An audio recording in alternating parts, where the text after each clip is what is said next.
Vamos então descobrir, entender qual é o conteúdo de hoje. Vamos juntos. Vou compartilhando aqui a tela. Hoje vamos tratar de assuntos muito importantes, muito interessantes e que carecem de estudo aprofundado.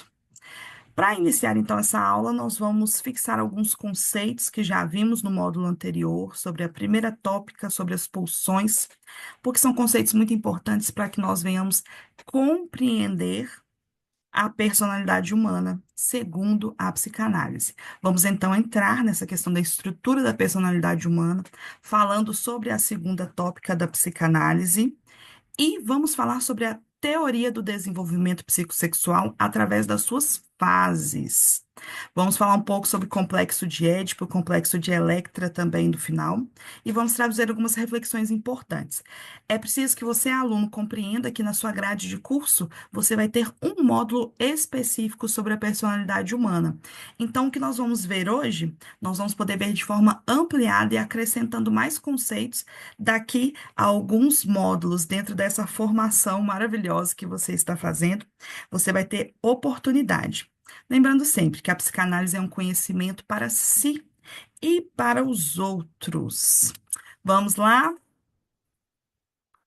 Falando então dos conceitos que precisamos fixar. Vamos pensar, né? Desde o primeiro módulo, das primeiras aulas, nós falamos muito da figura do Freud e da criação da psicanálise por ele. Ele trouxe para a sua época um conceito revolucionário, que é o conceito claro de que existe um inconsciente no ser humano e que esse inconsciente ele direciona as ações do ser humano. Freud, ele colocou a questão das pulsões, dos desejos inconscientes do ser humano em voga, na moda. Ele trouxe isso para todos verem, todos compreenderem. Assim, ele moldou, ele trouxe um entendimento completamente novo para o século que ele viveu, para o tempo que ele viveu. Não se pensava a mente humana dessa forma antes. Se viu o ser humano como um todo e não se imaginava, se pensava na grandiosidade que é a alma humana, que é a mente humana. E as estruturas que ele criou, então, mostraram, segundo ele mesmo, uma frase interessante dele, de que o eu, o ego, ele não é senhor da sua própria casa.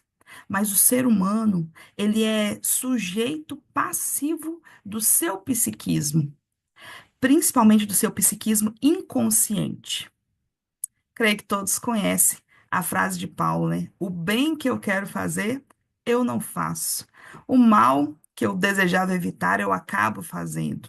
Muitas vezes agimos sem que o nosso consciente esteja tomando a decisão que esperávamos agir, a forma que esperávamos agir, a decisão que esperávamos tomar.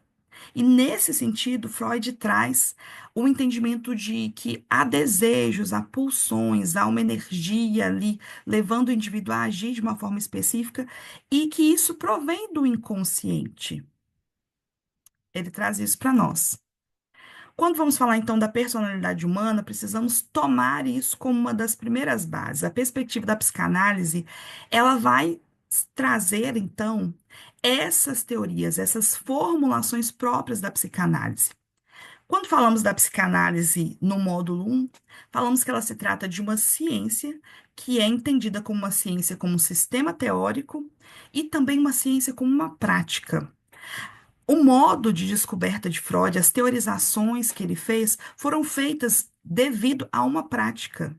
Ele era um médico, ele começou a trabalhar com pacientes que tinham problemas emocionais, problemas mentais, e através desses estudos de casos, através do seu aprofundamento na prática da busca pela cura da mente, ele foi retirando esses conceitos e teorizando numa ciência. Por que que é importante pensar sobre isso? Porque a psicanálise ela não é apenas um conjunto de normas, mas ela também tem a questão prática. E juntas, elas vão procurar explicar a personalidade humana. Então, personalidade humana para a psicanálise é mais do que simplesmente um conceito, mas é a relação entre práticas que foram vistas, conceitos que foram retirados de uma formulação prática, de uma clínica. Difícil de entender? Queridos, às vezes a psicanálise ela vem dar um nozinho na mente da gente, é verdade. E o que que eu sempre digo aqui? Vamos continuar estudando. Talvez nos seus primeiros momentos, lendo, ouvindo o que está sendo dito aqui, você pode ter dificuldade de compreender ou de aceitar ou de internalizar esses conhecimentos, ou de pensar em prática na sua própria vida.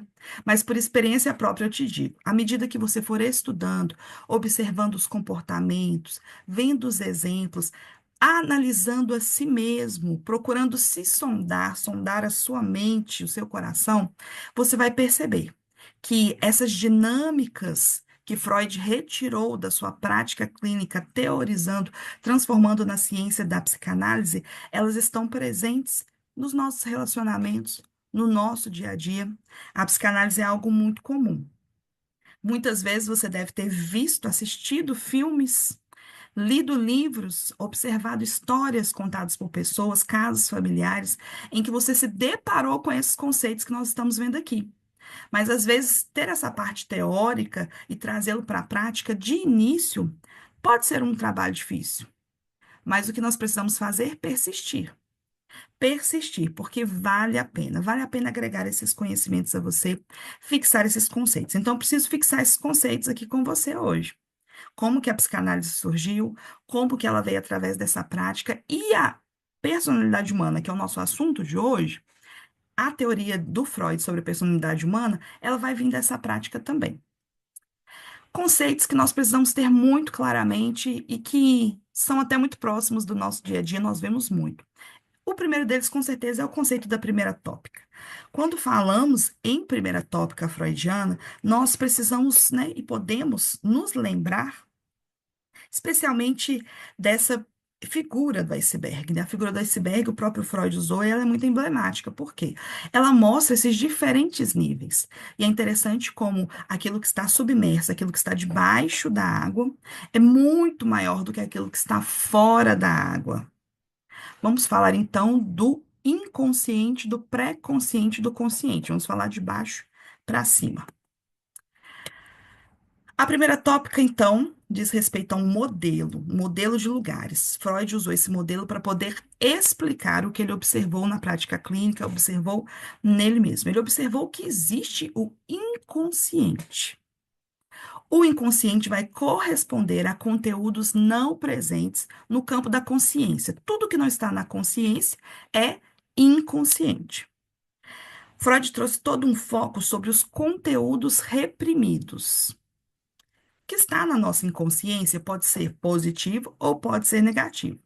Se trata de quê? De todas as nossas experiências internalizadas. Então, o inconsciente, ele tem esse aspecto do registro de memória. Esse sistema de memória em que estão organizados e estão guardados tudo aquilo que nós já vivemos, todas as nossas experiências. Porém, o inconsciente, ele traz a questão dele não ser possível de ser alcançado. São, então, registros que eu não alcanço, não consigo acessar. Memórias que eu não me lembro, vamos dizer assim. E por que eu não consigo alcançar essas memórias? Um dos motivos é a dor. Um dos motivos é que, se eu me lembrar, aquilo vai me trazer dor, vai me trazer sofrimento.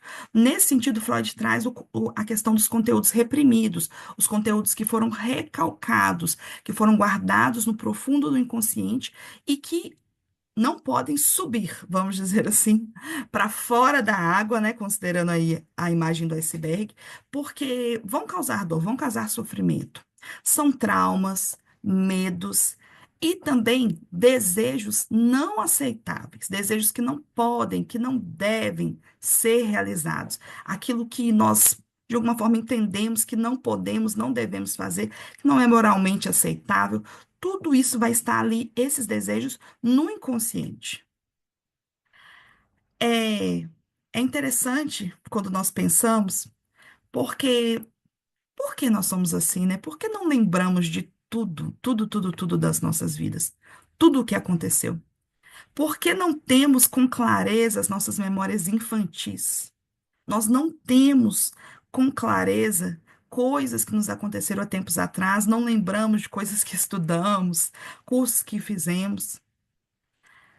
Entretanto, embora não consigamos lembrar, né, seja considerado por Freud ali uma defesa, essas coisas, elas continuam influenciando a nossa vida. Estão hoje, então, no momento presente, nos influenciando. E elas podem nos influenciando. E elas podem surgir, né, através de sonhos, né? Foi uma algo que Freud trouxe muito claramente dentro do livro A Interpretação de Sonhos. Elas podem surgir através daqueles atos falhos, coisas que falamos de um jeito, queremos falar de outro, movimentos físicos que fazemos de um jeito e queríamos, né, conscientemente fazer de outro. Piadas, muitas coisas podem trazer esses conteúdos para fora, né? A psicanálise busca trazê-lo através das suas técnicas.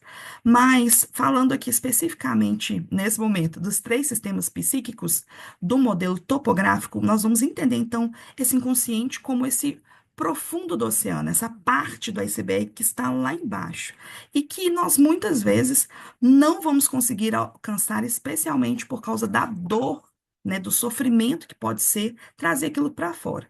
Então, o nosso próprio sistema não permite que isso aconteça. Quando subimos um pouquinho na água, encontramos o pré-consciente. O pré-consciente ele já se trata de conteúdos que são acessíveis à consciência. Então, ora eles estão na consciência, ora eles descem para o inconsciente. É aquilo que você pensa e que você consegue rememorar, você consegue lembrar o que aconteceu ontem, que você comeu de manhã, é, fatos passados também, mais antigos, mas que você consegue trazer se você fizer um esforço, se você procurar ali naquele momento, você traz para fora. Esse é um ambiente de registros de memórias, que é mais fácil de acessar, né? Não é como o inconsciente que está ali fechado. O consciente, nós podemos considerar na imagem do iceberg aquilo que está fora da água. É o que nós estamos em mente hoje. O consciente, ele faz essa troca. Ele pega aquilo que está no mundo exterior, ele sente, né? Sente a temperatura, né? E aí você pensa, está calor, está frio, né? Vou tirar a blusa, não vou tirar a blusa, vou me preocupar nesse momento em comer, porque me deu uma vontade de comer. O consciente é o que você pensa naquele momento. Ele percebe essas sensações interiores, né? Falei da fome, então é interior. E exteriores, ele faz essa troca e ele não tem essa qualidade de registro de memórias, ele não está fazendo isso, mas ele consegue, pela sua sensibilidade, passar ao pré-consciente aquilo que lhe causa prazer e aquilo que lhe causa desprazer. Ele não tem função de registro, mas ele tem essa função de passar para o pré-consciente aquilo que te mostra prazer ou desprazer. O tempo todo nós estamos entre esses dois princípios, né? Estamos lutando para poder viver o prazer, mas sabemos que nem sempre podemos viver na sua totalidade. Nós não podemos ser guiados simplesmente pelas nossas pulsões, os nossos desejos mais profundos, instintivos, inconscientes. Mas nós precisamos de equalizar, né? Equilibrar o prazer e o desprazer. E esses nossos sistemas vão nos ajudar nisso. Passando um pouco à frente, um conteúdo que nós não podemos esquecer e precisamos fixar são a questão das pulsões. As pulsões, então, elas vão ser direcionadas para o nosso inconsciente. O nosso inconsciente, segundo Freud, é o lugar onde estão registradas, guardadas essas pulsões. E as pulsões, elas são o quê? São um impulso que leva o indivíduo a agir. É como uma descarga que faz o indivíduo tender para algum objetivo. Nas pulsões, enfim, nós vemos os nossos reais desejos e é o que nos leva a realizá-los. Freud, ele diz que as pulsões são a medida do que a mente precisa para funcionar. Então, para que você compreenda melhor essa questão das pulsões, é sempre interessante lembrar que tanto elas podem ter características físicas, tem a ver com instintos, desejos físicos, perdão, quanto com os desejos de ordem mental. Elas são orgânicas, tem a ver com o nosso corpo, né? Citei há pouco a fome, tem o exemplo clássico da sede, mas também ela vai falar das nossas necessidades mentais, os nossos desejos de ordem mental. É tão interessante como elas se unem e é difícil de tirar essa questão, né, das pulsões serem essa energia que nos leva a agir em busca, né, de desejos, em busca de realização de desejos prazerosos e também da evitação daquilo que é desprazeroso, são energias físicas e mentais. Por exemplo, né? Às vezes a gente está com fome, falamos que estamos com fome, mas estou com fome de comer algo diferente. Estou com fome de comer algo gostoso. Estou com fome de doce. Então, estou com fome de, né, uma lasanha, estou com fome de uma feijoada. Essa fome qualificada, ela não diz apenas respeito a uma fome que seja instintiva, a necessidade de se alimentar para continuar vivo, mas também fala do desejo mental, fala do desejo psíquico, daquela comida conforto, aquela comida que nos faz sentir bem. Esse é apenas um exemplo de como as duas coisas podem andar juntas, né? Os desejos físicos e os desejos mentais. Freud, ele sempre apresenta as pulsões com dualidade. Ele fala das pulsões como pulsões de vida e pulsões de morte, aquelas que nos levam a produzir, nos levam a agir para a nossa sobrevivência, que são as pulsões de vida, e as pulsões de morte, que, por outro lado, tendem para a destruição. E o que ele fala é que as duas forças, elas estão constantemente se colidindo, e são elas que vão reger a nossa vida, elas vão estar se conflitando.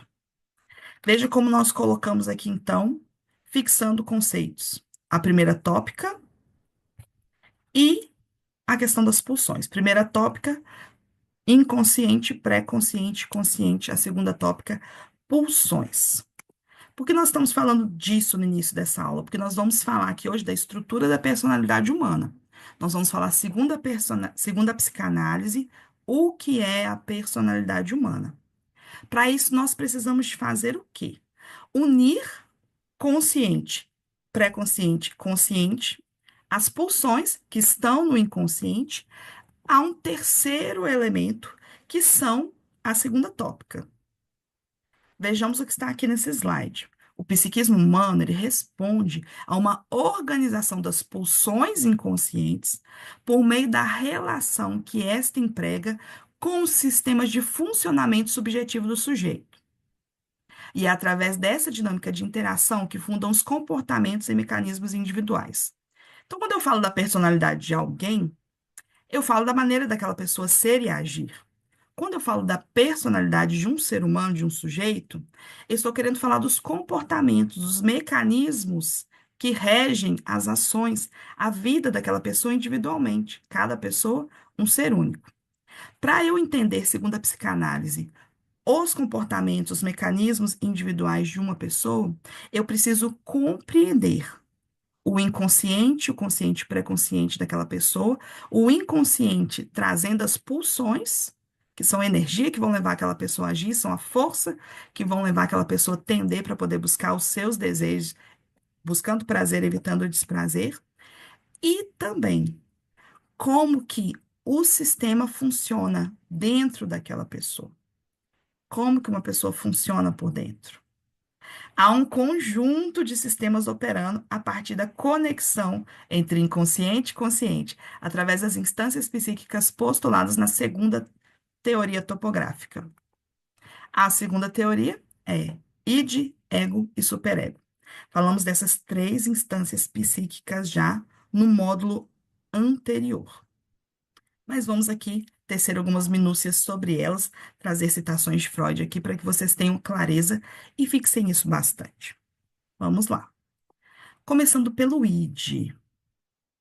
Freud compreendeu que o ser humano possui três instâncias psíquicas e ele sistematizou da seguinte forma: o id é a parte mais antiga do aparelho psíquico, então o id é aquilo que a pessoa é ao nascer. A criança, ela é id por natureza. E o que o id representa? Ele representa esse sistema original da personalidade, os conteúdos que são inconscientes, hereditários e inatos, como a pessoa nasce. Também o que ali naqueles momentos ela recalca desde o feto já. E ela vai adquirindo ali no primeiro momento. A criança ela é muito id, estão presentes então esses conteúdos desde o nascimento. O id é o reservatório e fonte de energia psíquica das pulsões. Então, é de onde vem a energia das pulsões. O id, ele opera segundo o princípio do prazer. Ele busca o prazer. Então, falamos do id como egoísta, desorganizado. O id, ele é um pouco caótico. Ele faz o que ele quer quando quer. E não é assim que a criança pequenina é? Ela chora quando quer comer, desesperadamente. Os pais vivem servindo aquele poderoso chefinho. Por quê? Porque ele pensa apenas em si mesmo. Ele quer satisfazer os seus desejos a todo custo. E ele não conhece lei, juízo de valor, juízo nenhum. Ele é regido, então, pelo princípio do prazer. Vamos ver como Freud falava do id? Trouxe hoje para nós diversas citações que são muito importantes para que nós possamos ter essa clareza. O objetivo dessa aula hoje é que você tenha clareza e que você consiga fixar esses entendimentos. Algo que eu preciso falar com vocês constantemente aqui em nossas aulas são essas minúcias a respeito desse, vamos dizer assim, vocabulário psicanalítico. Essa é uma das vezes das dificuldades também que nós, como alunos, temos de acessar um vocabulário que é completamente diferente do nosso do dia a dia.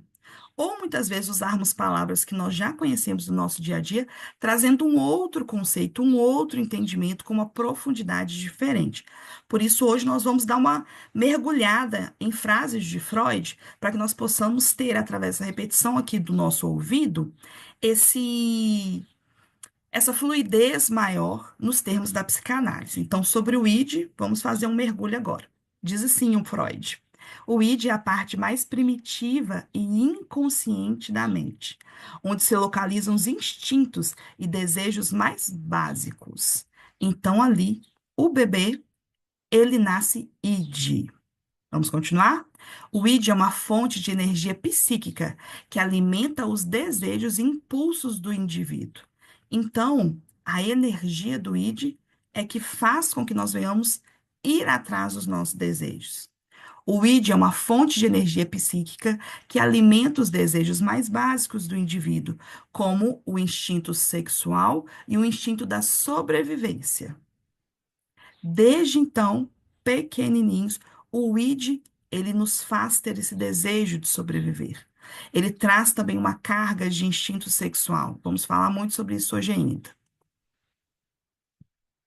O id é uma fonte de energia psíquica que pode ser canalizada de maneiras construtivas ou destrutivas, dependendo das condições externas e internas. Estamos falando o quê? De pulsão de vida e pulsão de morte. O id, ele traz essa carga de energia das pulsões. E ele pode ser canalizado de maneira construtiva, trazendo vida, ampliando os horizontes, ou ele pode trazer a questão da destruição. O id é uma fonte de energia psíquica que pode ser canalizado de maneiras criativas e produtivas através da sublimação e outras formas de expressão artística. Olha, sublimação, nós falamos sobre esse termo na aula que tocamos sobre mecanismos de defesa. A sublimação, ela é um fenômeno muito importante, uma defesa muito importante, em que pulsão de morte pode ser, né, canalizada para a vida. A pulsão de morte, a energia que levaria a algo destrutivo, pode ser canalizada para, na verdade, algo positivo. Vamos continuar? O id é regido pelo princípio do prazer, buscando satisfazer as necessidades do indivíduo e de forma imediata e sem levar em conta as consequências. A segunda frase aí diz: o id é regido pelo princípio do prazer, buscando satisfazer as necessidades e desejos do indivíduo sem levar em conta as regras e normas da sociedade. O id, ele não está preocupado com juízos de valor, com moralidade. Ele quer se satisfazer ali e agora. O id é uma parte da mente que não conhece limites e busca satisfazer os desejos mais primitivos do indivíduo. Então, se ele sente raiva, ele bate. Se ele sente fome, ele come. É assim o id. O id é uma parte da mente que busca a gratificação imediata das necessidades e desejos do indivíduo, sem considerar as consequências a longo prazo. Então, o id ele não pensa para frente. Ah, se eu fizer isso, o que pode me acarretar, o que pode acontecer. Não, ele pensa naquilo que lhe agrada ali naquele momento, que lhe é interessante naquele momento, simplesmente. Outra porção, então, que nós precisamos falar desse modelo estrutural da segunda tópica é o ego. O ego é a porção do id que sofreu um desenvolvimento. Então, aí não estamos falando mais da criancinha pequenina, mas sim aquela criança que nos seus primeiros anos de vida ela começa a se compreender como um ser específico, um ser individual. Quando a criança nasce, segundo a teoria da psicanálise, ela se considera um com a sua mãe e ela pensa apenas nela mesma. Aos poucos, né, com alguns meses de vida, nós vemos isso em outras áreas da psicologia também, que tratam de ansiedade da separação, por exemplo, dentro dentro do desenvolvimento do bebê, a criança, ela começa a se perceber como um ser individual. E ela começa, então, a entender que ela é uma pessoa específica. Nesse sentido, o id está se desenvolvendo. São os primeiros anos de vida. Então, o ego, agora, ele não é mais apenas id. O id continua existindo, não deixou de existir. Mas começa a surgir o ego, que é a parte executiva da personalidade, que assegura a identidade da pessoa, a consciência, a autoconsciência. Ela sabe que ela é uma pessoa específica, separada de outras. O ego, ele vai operar segundo o princípio da realidade. Ele observa o exterior. O ego, ele usa mecanismos de defesa, ele se protege, ele aprende a se proteger. E o ego tem uma função que é a função harmonizadora, mediadora, integradora, frente às pulsões do id, aquela força, aquela energia do id, e as exigências do superego, que nós vamos falar daqui a pouco. O ego, ele tem essa característica que é muito específica. Como ela é uma parte mais consciente, enquanto o id, ele permanece inconsciente, o ego, ele é essa parte mais consciente de si. Ele vai ser influenciado, sim, por conteúdos inconscientes em todo tempo. Mas ele, como uma parte consciente, ele busca o princípio da realidade. Ele busca fazer essa mediação entre aquilo que eu quero, quero muito, quero agora, e aquilo que eu vou entendendo que eu não posso. Falando então do superego. Vamos então adentrar nesse vocabulário psicanalítico, ouvir Freud sobre esse assunto. O ego é uma parte da mente que busca encontrar soluções adaptativas para os conflitos internos, sem comprometer a integridade do eu. Como aquela criancinha que era toda id, ela começa a perceber que ela é alguém específico, e que os seus desejos, suas vontades, sendo ou não realizados, podem gerar consequências, ela começa então a se adaptar nesses conflitos internos sem se machucar. Esse é uma das funções do ego, essa proteção, essa autoconservação. O ego é uma parte da mente que busca manter a integridade e a continuidade do eu, mesmo em meio a conflitos internos. O ego é uma parte da mente que busca encontrar soluções criativas e adaptativas para lidar com as demandas internas e externas. O ego é uma parte da mente que busca lidar com a ansiedade e o conflito, através de mecanismos de defesa, como negação, projeção e a sublimação. Mecanismos de defesa nós já vimos. Então, se você tem dúvida, estude mais, veja novamente a aula, pesquise a esse respeito. O ego, vamos continuar. É uma parte da mente que medeia entre as exigências do id, do superego e da realidade. Olha como isso é importante. E Freud, ele repetia muito essa questão. Aqui nós estamos vendo que são citações de livros diferentes. Aqui, de forma específica, nós temos um artigo grande do Freud, né? Um, que é o ego e o id. A maioria dessas citações do ego vão estar nele. É muito interessante para poder ler e compreender de forma mais profunda. Depois, como professora, posso me organizar e passar para vocês esse artigo. Acho que vai ser muito importante para vocês lerem ele também. O ego é a parte da mente que busca equilibrar as exigências do id com as exigências da realidade. Então, o tempo todo o ego está ali, fazendo aquela interação, buscando trazer aquele equilíbrio entre a realidade, aquilo que é possível ser realizado, e aquilo que o id quer e quer agora e quer de toda forma. O ego é uma parte da mente que busca adaptar-se às exigências da realidade externa, ao mesmo tempo que lida com as demandas internas do id e do superego. O superego também está ali, apertando o ego. É, Freud dizia que o ego, ele era a parte mais frágil, vamos dizer assim, dessa equação, dessas três instâncias psíquicas da segunda tópica. Por isso, a função da psicanálise era fortalecer o ego, para que ele conseguisse lidar constantemente com essa demanda. Essa demanda id, superego, realidade interna, realidade externa. O que eu quero, o que eu posso, quando posso. Isso é a psicanálise que procura trazer essa cura, esse equilíbrio, essa maturidade. O ego é parte da mente que tenta equilibrar as exigências do id e do superego, buscando encontrar soluções para os conflitos internos. O ego é uma parte da mente que busca integrar as exigências do id e do superego, formando uma identidade coerente e funcional. Através, então, do ego mediando, né?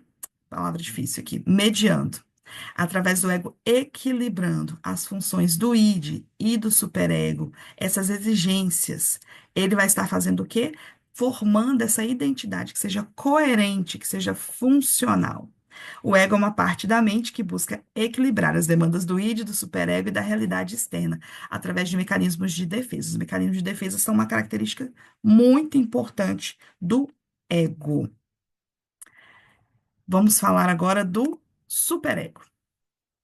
O superego, então, ele vem a nascer, vamos dizer, se desenvolver a partir do ego. Essa relação id e ego que nós vimos até agora, já citamos bastante superego, porque é impossível falar de ego sem falar de superego também.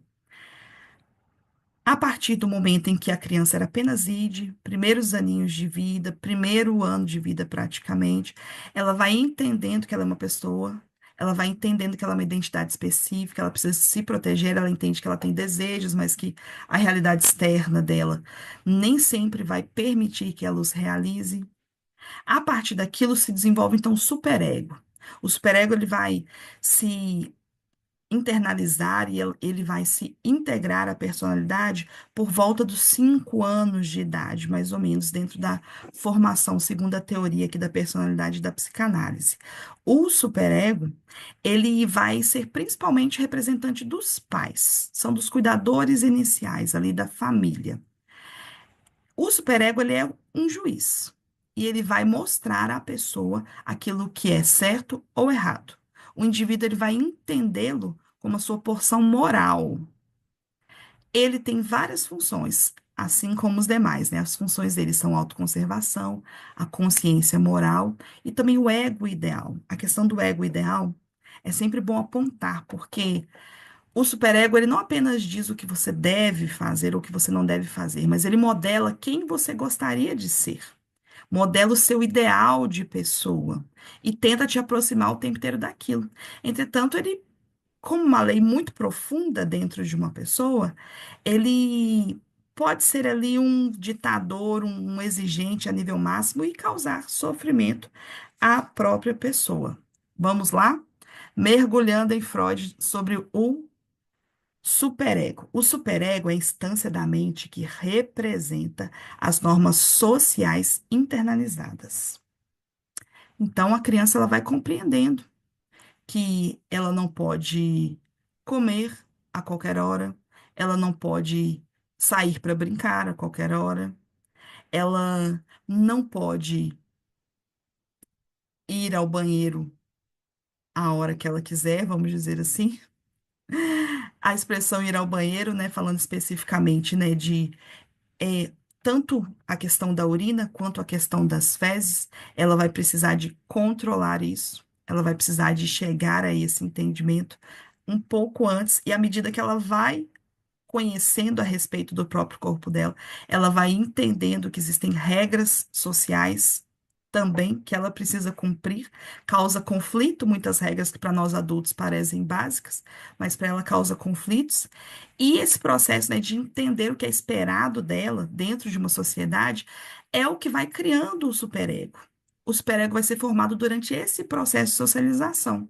É responsável, então, pela internalização das normas e valores da sociedade, onde a criança aprende, né, que ela não pode pegar um objeto de um coleguinha, que ela precisa devolver, ou então também que é bonito, né, que é agradável, que ela empreste algo a outra criança.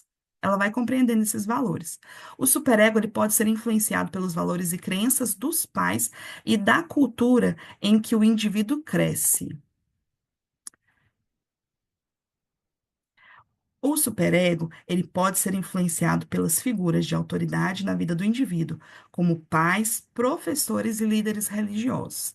Então, não apenas os pais, mas ampliando aí um pouco, nós falamos já, né, é, muito dos pais, os pais são os principais, aqueles cuidadores iniciais que vão ajudar a formar esse superego, né, vão ser esse espelho do que é certo, do que é um ideal para aquela criança, mas também professores e líderes religiosos também são muito importantes.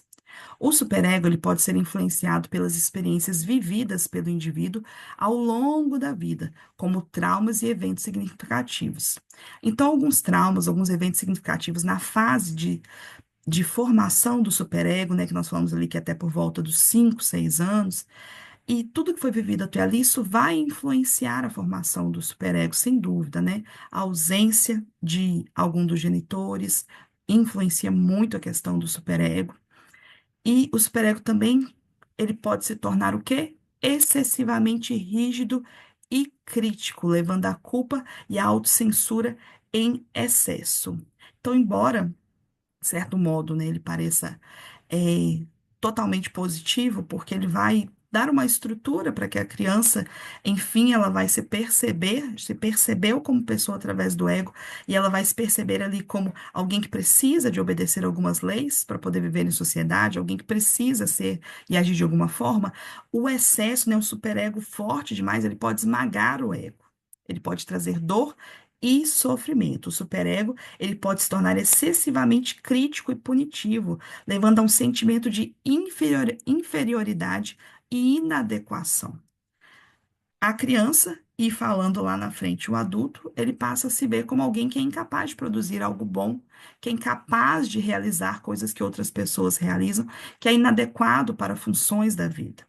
O superego pode ser influenciado pelas experiências de punição e recompensa na vida do indivíduo, aprendendo a internalizar as normas e valores sociais.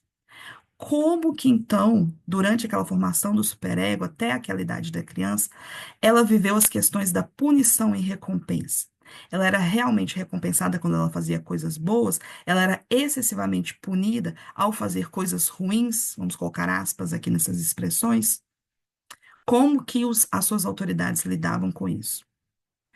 Isso vai influenciar a forma do superego agir na vida adulta. O superego pode ser influenciado pela cultura em que o indivíduo vive, aprendendo a internalizar as normas e valores dominantes dessa sociedade.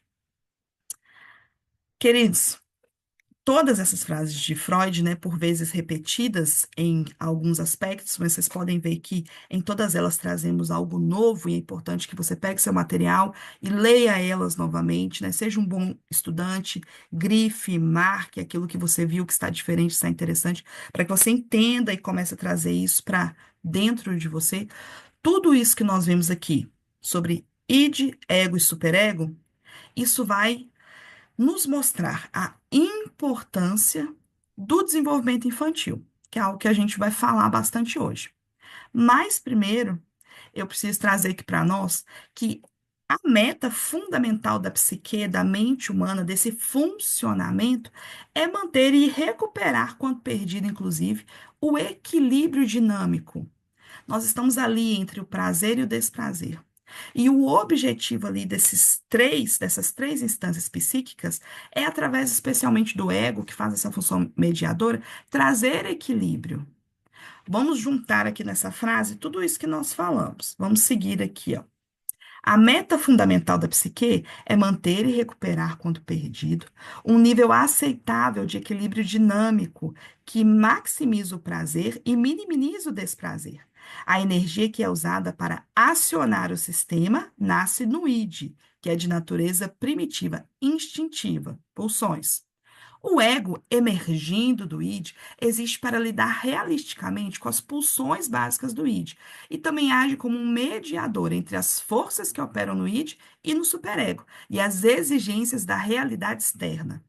O superego, emergindo do ego, atua como um freio moral, uma força contrária aos interesses práticos do ego.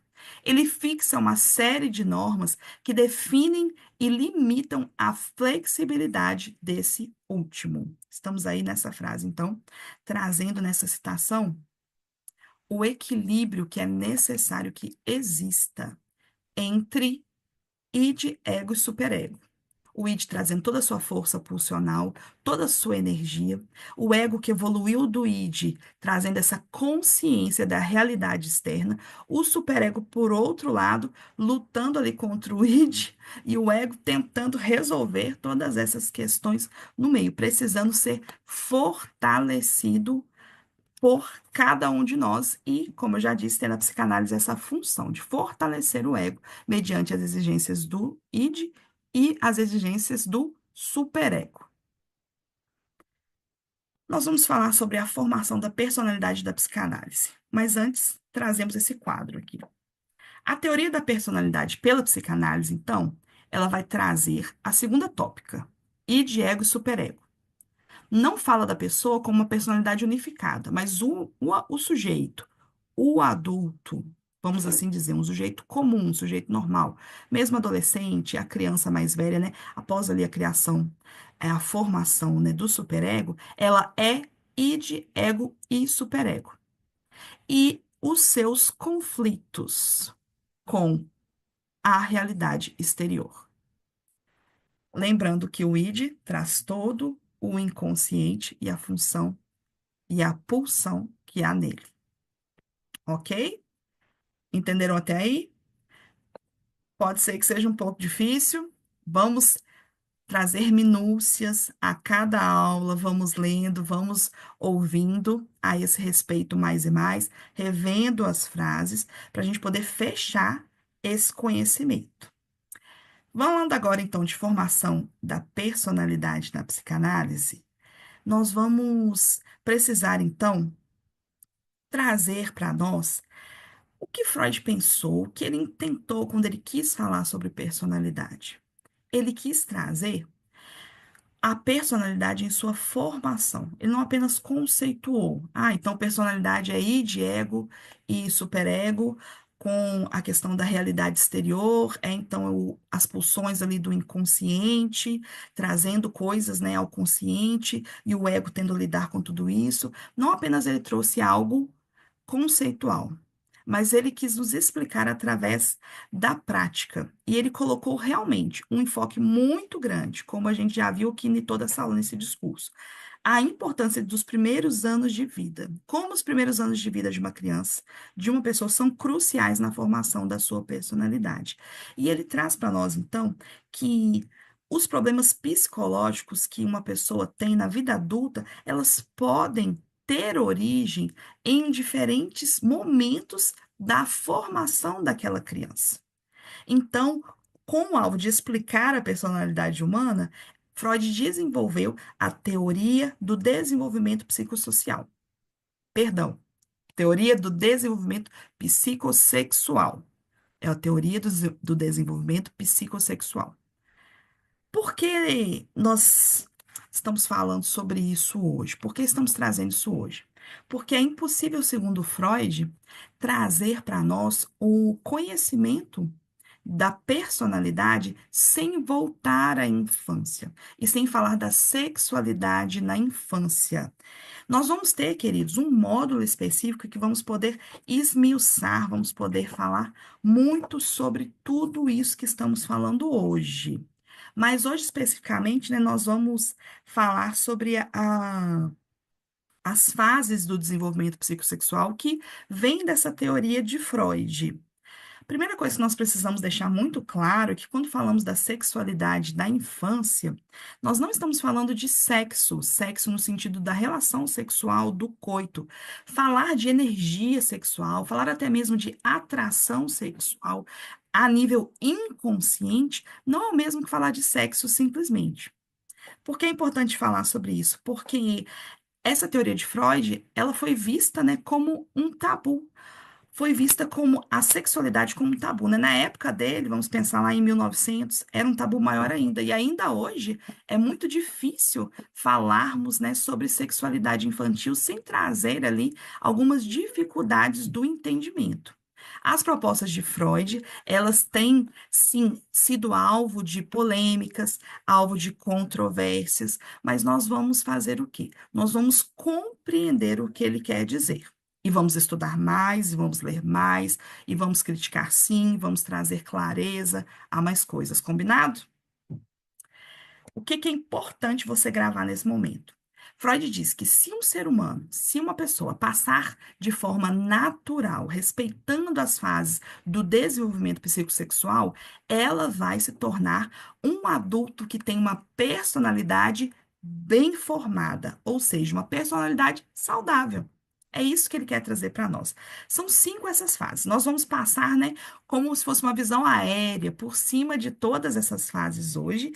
E quando tivermos o nosso módulo específico sobre a personalidade humana, nós vamos aterrissar e vamos andar por essas fases, ok? A primeira fase que Freud traz é a fase chamada oral. Todos já ouvimos dizer, né? Ah, o fulaninho está na fase oral. A fase oral é a fase em que a zona erógena para o bebê é a boca. Zona erógena tem o sentido aqui, da zona que lhe causa prazer, que lhe traz satisfação. O que o bebê faz assim que nasce? Ele mama, ele suga. E é através desse movimento que ele conhece prazer, que ele conhece ali o alívio das suas tensões, ele está com fome, ou está com dor, está indisposto, ele começa a mamar, e isso traz então um prazer para sua boca. É interessante que a amamentação ela é cercada de um cuidado. O afago, o aconchego próprio desse momento, ele também é ali fixado na mente do bebê, na mente da criança, de quanto aquilo é prazeroso, daquilo é bom. A partir daí, né, o bebê crescendo um pouquinho mais, ele vai ter muitos brinquedos de morder. Ele vai pegar coisas inusitadas, né? Quem não tem histórias a esse respeito, para poder mastigar, para poder tentar engolir. E isso tudo com o objetivo de quê? De ter prazer. Aqui nós temos uma média dessa fase, né? Que está 0 a 1 ano, mas pode falar até de 0 a 18 meses. E passamos então à próxima fase. A próxima fase, por Freud, fase do desenvolvimento psicossexual, é a fase anal. Ele trata como fase anal, e a gente pode ter essa zona de prazer como o ânus, mas não apenas o ânus, mas por quê? Também a questão do controle dos esfíncteres, no sentido de tanto a liberação ou expulsão de fezes, ou também o controle da micção. Esse é um novo prazer que é reconhecido, que é conhecido pelo bebê, pela criança pequena ali entre 1 e 3 anos, quando ele começa a perceber que ele consegue controlar, tanto para poder fazer as suas necessidades, né, quando ele quer, quanto para poder também retê-las quando ele quer. Isso tem a ver com sentimentos positivos de independência, compreensão de tempo, compreensão também da forma que os pais, os cuidadores lidam com quando aquela criança age como esperado ou não age como esperado. Daí, então, ele vai descobrindo algo novo sobre o seu corpo, que lhe é prazeroso. A próxima fase é a fase chamada fase fálica, de 3 a 6 anos. Essa fase fálica é quando a criança ela realmente descobre que ela tem órgãos genitais e que eles são diferenciados entre homens e mulheres. Ele começa então a partir daí a entender que ele tem um órgão genital que o diferencia como menino ou diferencia como menina. E junto nessa fase, nesse momento, ele começa a triangular ali com os seus pais, né? Freud traz o famoso conceito do complexo de Édipo. Nós vamos falar dele daqui a pouquinho, com mais clareza em um slide específico no complexo de Édipo e também falarmos um pouco sobre o complexo de Elétrica. Mas o que eu gostaria também de citar nesse momento é que nesse momento da fase fálica, né, no momento de resolução dela, por volta dos 5, 6 anos, é quando o superego ele é formado. Então, essa triangulação com os pais vai ter tudo a ver também com a formação do superego. A gente vai falar um pouquinho disso mais daqui a pouco. A próxima fase de desenvolvimento psicossexual seria a fase de latência, que é ali por volta dos 6, 12 anos, né, até a puberdade em si. Esse é um período, segundo Freud, de calmaria sexual. É uma fase em que a energia das crianças vai estar mais voltada para atividades esportivas, sociais, acadêmicas, culturais, e é uma fase de criar laços, né, de socializar, de conviver, de fazer amizades. E ali a energia sexual ela é mais baixada, vamos dizer assim. E outras habilidades sociais e intelectuais, elas vão ser descobertas pela criança, elas vão ser trazidas, né, e desenvolvidas pela criança. Quando já chega na puberdade, né, mais ou menos os 12 anos aí para frente, nós vemos o quê? Que a zona erógena volta a ser os genitais, mas agora de forma diferente. Por quê? Porque o indivíduo está caminhando para que o desejo sexual se torne adulto.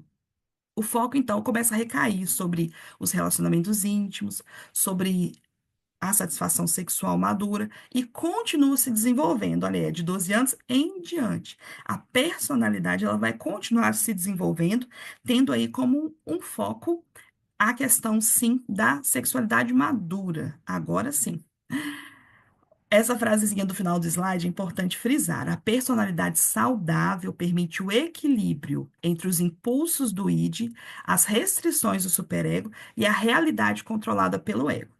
Então, para Freud, se a pessoa passar de forma tranquila, respeitando essas fases, né, por todas essas fases de desenvolvimento, ela vai se tornar um adulto que tem uma personalidade saudável. Ele não vai sofrer grandes conflitos ali dentro da relação id, ego e superego, mais a realidade externa. Mas se podemos ver isso de forma positiva, podemos ver também de forma negativa. Se, por outro lado, o adulto, ele passa por essas fases nos primeiros anos da sua vida, pela fase da infância, né, e por essas fases do desenvolvimento psicossexual, de maneira que ele encontre no caminho algum trauma, alguma dificuldade específica, algum problema específico, ele não consiga resolver bem alguma daquelas fases, se ele não passa de forma natural para aquelas fases, se ele é reprimido em alguma delas, ele pode se tornar alguém fixado, e isso pode adoecer a sua personalidade, isso pode trazer danos a esse sujeito. É, nesse sentido, olha o que Freud nos diz. A psicopatologia pode ser compreendida como um desvio do desenvolvimento resultante da fixação em uma fase ou do fracasso na resolução de conflitos. Então, quando se fala em psicopatologia, estamos falando aí do adoecimento. Esse adoecimento, então, segundo Freud, ele pode remontar a essas primeiras fases, em que aconteceu algum desvio do desenvolvimento normal. A fixação em uma fase do desenvolvimento pode levar a comportamento e traços de personalidade características daquela fase. Isso é muito muito sério de ser falado, né? A expressão da psicanálise é justamente que houve uma fixação, aquela pessoa se encontra fixada naquela fase, ou seja, ela não resolveu aquela fase bem. Então, isso traz consequências para ela na vida adulta. Dando alguns exemplos aqui, por exemplo, uma pessoa que pode ser considerada fixada na fase oral, ela pode ter comportamentos compulsivos, como fumar, comer compulsivamente. Alguns falam em particletes também. Também na questão da fofoca, no falar algumas coisas, falar de pessoas para obter prazer. Psicanalistas falam a respeito desses fenômenos. Uma fixação, por exemplo, na fase anal, ela poderia resultar em comportamentos excessivamente controladores, então ela segura as coisas para si, ou desorganizados, ela solta demais as coisas, vamos dizer assim. Nesse sentido, a gente precisa tomar muito cuidado para não rotular os pacientes. Quando você estiver, né, tratando alguém, trabalhando com alguém, e for fazer aquela anamnese, for perguntar como foram, né, os seus primeiros anos de vida, talvez ela traga uma memória específica, uma fala específica sobre, eu tive um desmame muito abrupto, né, ou, eu amamentava e aconteceu um trauma, como, por exemplo, minha mãe faleceu, eu fiquei sem ser amamentado, perdi a mãe ali do nada, vamos dizer assim, numa situação acidental que eu não esperava. Da mesma forma, não, eu fiquei muitos anos, né, fazendo xixi na cama, eu não conseguia ter o controle, foi algo muito difícil para mim.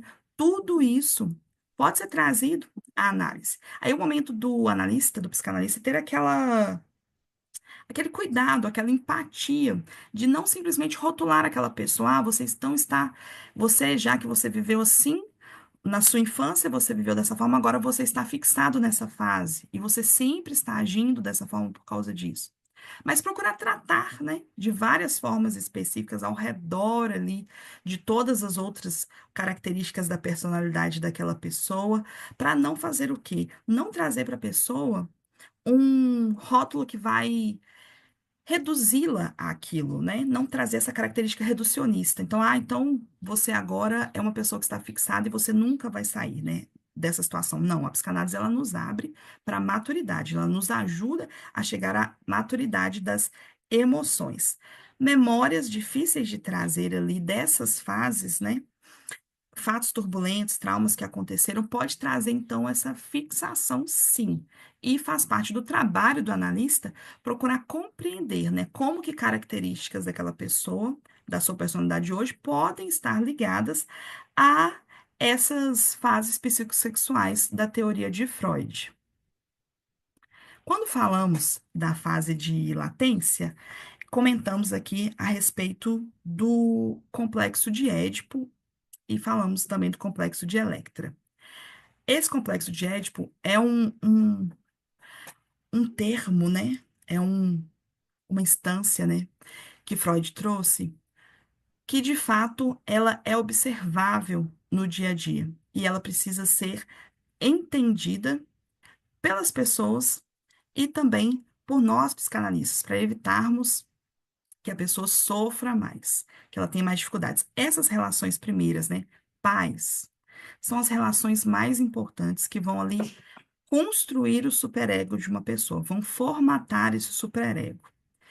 E como que acontece essa formação do superego, pensando aqui no complexo de Édipo? Primeiro, quem foi Édipo, né? Édipo foi um personagem de uma peça, de uma tragédia grega, que em que Édipo, rei, o que que acontecia com ele? Ele matava o pai e se casava com a mãe, mas isso sem saber, não era de forma consciente. Ele acabou matando o pai, sem saber que era o pai dele, e se casando com a mãe sem saber que era a mãe, e descobriu tudo depois. Mas Freud usou essa história para poder batizar, né, colocar como nome desse complexo que ele percebeu. Segundo Freud, então, o menino desenvolvia uma atração sexual pela mãe. A mãe é o primeiro amor daquele menino. E a partir que ele percebe o pai como um rival. E isso vai provocar o quê? Sentimentos ambivalentes nele. Ele ama, deseja aquela mãe, mas ele tem ciúme e ódio do pai, que parece ocupar ali o seu lugar. Nessa fase fálica de forma específica, vocês lembram? O menino, ele começa a perceber que ele tem um pênis, ele percebe que a mãe não tem e que o pai tem. E surge para ele, segundo Freud, um medo da castração, o medo de perder o seu pênis.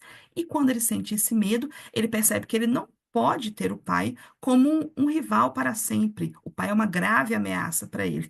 E nesse sentido, ele acaba deixando de lado o seu amor pela mãe, né, suprimindo ali, reprimindo aquilo, aquele desejo, aquele amor pela mãe, para poder se identificar com o pai como homem. Freud aplicava também o complexo de Édipo às meninas. E de que forma ele fazia isso? Ele nos mostrava como que a mãe seria o primeiro amor da menina, da mesma forma, mas que a menina perceberia que existia o pai e que o pai seria ali um rival. Mas o pai tem algo que nem ela, nem a mãe tem. Para Freud, a menina, ela tem uma inveja do falo, uma inveja do pênis, e ela quer ter algo dali para si. Ela gostaria de ter aquele símbolo de força, de sexualidade, aquele símbolo de poder. E não tendo, ela percebe que ela precisa se identificar com a mãe para futuramente ter um pai para si, ter um marido, ter um companheiro, ter alguém. O conflito, então, do complexo de Édipo, ele vai ser resolvido pela identificação com o pai pelo menino, a identificação com a mãe pela menina, internalizando, então, os valores e as normas que os pais colocam. Isso vai formar o superego. É aí que se instaura, né, segundo Freud, a lei de proibição do incesto. Quando a criança percebe que ela não pode se casar, ela não pode ter satisfação plena com os seus pais, nenhum dos dois, mas se identifica com aquele genitor do mesmo sexo, o menino se identifica com o pai, a menina se identifica com a mãe, para que futuramente possa se realizar de forma sexual. Jung, né, Carl Jung, foi um seguidor de Freud, que depois se separou dele, é verdade, e ele estudou mais, procurou estudar mais e trouxe um novo termo para falar do relacionamento da menina com o pai e a mãe, que é o complexo de Eléctrica. Electra. A Electra, ela também é uma história, né? Na verdade, ela é uma história da mitologia grega, né? Não é apenas uma peça como o Édipo. E Electra, ela é uma personagem que ela mata a mãe para se vingar da morte do pai. Então, ela também, Jung também trouxe esse adendo, né? Esse entendimento do complexo de Electra, falando que, de fato, a menina se atrai pelo pai e sente ciúme pela mãe. Freud, ele rejeitou o complexo de Elétrica, ele usava, como falamos antes, o Édipo para poder explicar sobre meninos e meninas, mas o Jung, ele trouxe esse conhecimento a mais, ele trouxe essa busca de entendimento a mais sobre as meninas. Ele deixou muito claro que as meninas elas vão passar por uma grande fase de identificação com a mãe, para que então elas consigam superar a rivalidade que antes possuíam com ela. A resolução, então, de ambos, deixa eu só dizer isso aqui antes de entrar nas reflexões. A resolução de ambos, complexo de Édipo ou complexo de Electra, ela vai, de fato, nos falar sobre a identificação com o genitor do mesmo sexo. É aí que vai se instaurar o superego. O superego é muito importante que ele se instaure devidamente, por quê? Porque ele vai estruturar a personalidade da pessoa. Ele é o último, ele é o que termina de formar. Lembra? Primeiro é o id, que é primitivo, depois nós temos o ego, que se desenvolve a partir do id, e o superego ele vai fechar essa formação da personalidade. Ele é muito importante, porque como vamos ver no módulo posterior, em módulo posterior, né, as estruturas da psicanálise elas vão estar ligadas a esse momento de construção. As estruturas da psique, né, da mente humana para a psicanálise são perversão, psicose e neurose. E elas estão ligadas a esse momento. Mas esse é um assunto muito amplo que vai ser dito na próxima aula. Gostaria então de ir finalizando essa aula, trazendo algumas reflexões a respeito de todo esse conhecimento, esse assunto que falamos hoje, tão sensível, muitas vezes tão polêmico. O conhecimento das fases psicossexuais orienta a nossa visão sobre a criança. Esse é assunto para hoje, para nós psicanalistas.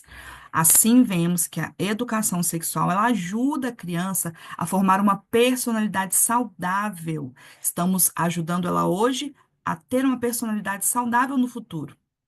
Dessa forma, essa criança poderá lidar bem com seu próprio corpo e com o de outras pessoas também, e com outras pessoas também.